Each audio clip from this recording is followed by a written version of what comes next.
Bien, a ver cómo plantearlo, porque una de las cosas que se decidió en la legislatura porteña es un despacho en mayoría para pedir la interpelación al ministro de Seguridad y Justicia, Guillermo Montenegro, por el tema de las escuchas ilegales, por los problemas en la Policía Metropolitana y demás. Esto se debería tratar, si no me equivoco, el jueves 13, pues nos dan los tiempos. La sensación da que 72 horas después de esto habría que ser interpelado. Quería saber cuál es la opinión tuya, más allá de ser el presidente de la Comisión de Justicia, sos de la parte del oficialismo, ¿no? Claro, yo creo que la interpelación a Guillermo Montenegro, existiendo una causa penal y siendo una herramienta legítima de la política y una herramienta constitucionalmente prevista, la posibilidad de que un ministro venga al seno de la legislatura a rendir cuentas, por llamarlo de alguna manera, o evacuar las preguntas de los diputados, en este contexto en donde obviamente hay una balacera en materia judicial en contra del jefe de gobierno y en contra del ex ministro Nagorovsky y del ministro Montenegro, yo creo que sin lugar a dudas esto queda tenido bajo un manto de maniobra política. Sin perjuicio de ello, yo creo que hay una situación también en donde hay algunos diputados también, Alejandro, que no hay que perder de vistas, que se han presentado como querellantes en esa causa. Entonces, es decir, si nosotros utilizamos una causa penal que obviamente está en trámite ante un poder independiente o supuestamente independiente como es la justicia, debemos dejar que la justicia avance. Pero ¿de dónde te generan dudas que es supuestamente independiente? Por lo menos en este caso. Bueno, en este caso ustedes saben que el juez que está interviniendo en la causa, que es el magistrado Ollarvide, obviamente ha tenido ciertas conductas que obviamente lo acercan a una proclividad para defender al oficialismo en el Estado Nacional, que es, por ejemplo, en diciembre, contraviniendo el pedido del fiscal, contraviniendo quizás la ausencia de pruebas y contando con un dictamen de un perito, el señor Peralta, que fue sacado del cuerpo de peritos contables de la Corte por situaciones que no ha podido responder, dictó el sobreseimiento, una causa de enriquecimiento ilícito del expresidente de la Nación, Néstor Carlos Kirchner. Entonces, eso obviamente que ha causado escozor,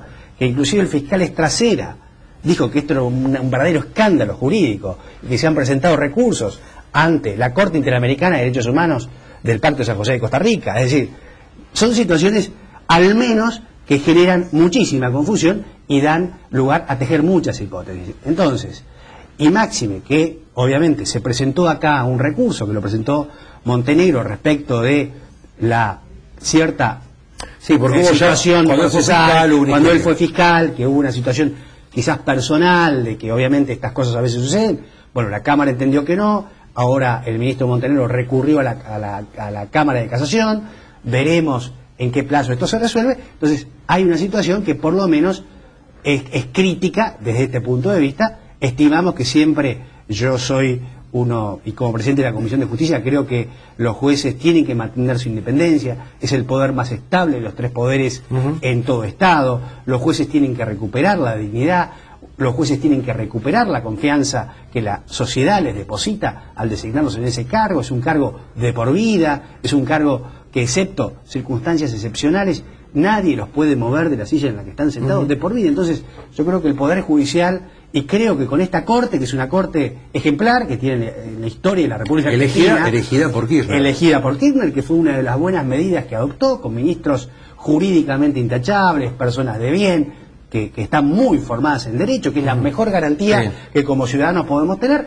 que nuestros jueces al menos el derecho lo conozcan a la perfección y que tengan la prudencia para resolver los casos concretos. Entonces yo creo que habiendo una causa judicial y máxime con esta situación de que ya sabemos que los propios medios, inclusive televisivos, Alejandro, analistas políticos como vos, los medios gráficos, ya descartan y descuentan el resultado final de esta causa judicial, digamos. Lo estamos viendo en todo editorial. Igualmente, ¿no? Más allá de las dudas que pueda generar Ollarvide, que en ese aspecto yo creo que puede llegar a tener razón, o pueden tener razón, me parece que eso no oculta quién es Fino Palacios, quién es Ciro James, y encima la purga que tuvo que cerrar Bursaco de estos comisionados de la Policía Metropolitana. Digamos, la gran idea que fue la Policía Metropolitana como que quedó totalmente bastardeada desde el mismo oficialismo por todas estas cuestiones. Eso no oculta, me parece, lo que puede hacer Ollarvide. Digo, ¿Cómo hacen para no perder de vista eso y lograr de una vez por todas dar la tecla? Bueno, yo creo que obviamente hay situaciones de ciertas personas que han ingresado a la fuerza que hoy están sujetas a un protocolo de revisión, están sujetas a presentar una declaración jurada, porque, Alejandro, también hay otra realidad. Acá hay mucha gente que ingresó y que obviamente tenía causas penales pendientes, pero los registros, y lo informó hace 15 días cuando vino el ministro, sí, Bursaco lo dijo, perdón, sí. el jefe de la Policía Metropolitana, Eugenio Bursaco, a hablar de esta materia, mostró los informes que el registro de reincidencias de la justicia penal del Poder Judicial de la Nación emitió, y ese no figuraba con nada. Después los medios informaron que había una causa, y obviamente como el sistema todavía, y es un defecto del sistema judicial, pero el sistema judicial hoy no está suficientemente con toda la información en línea, online, como están en todos los otros sectores, tanto en el periodismo como en muchas otras actividades. Y obviamente tenemos esta situación que muchos señores que aparecen con un registro de reincidencia donde no figura una causa, después aparecen que están procesados en una o varias situaciones. Por eso ahora se ha armado un protocolo en donde se les exige a cada uno de los integrantes de la Fuerza Metropolitana que declaren bajo juramento que no están involucrados en ninguna causa penal. El tema es que cómo hacemos los periodistas para enterarnos de cosas que no se pueden bueno. Y ustedes también están afectados en su derecho de información porque los propios registros públicos no brindan que nos con certeza de información. Nosotros. Digo, hay un error de comunicación bastante serio. A lo mejor esta declaración jurada allana un poco más los caminos. La sensación que tengo es que falta mucho para recorrer todavía para que la Policía Metropolitana sea lo que es o lo que debería ser. Esta es la sensación que a mí me da.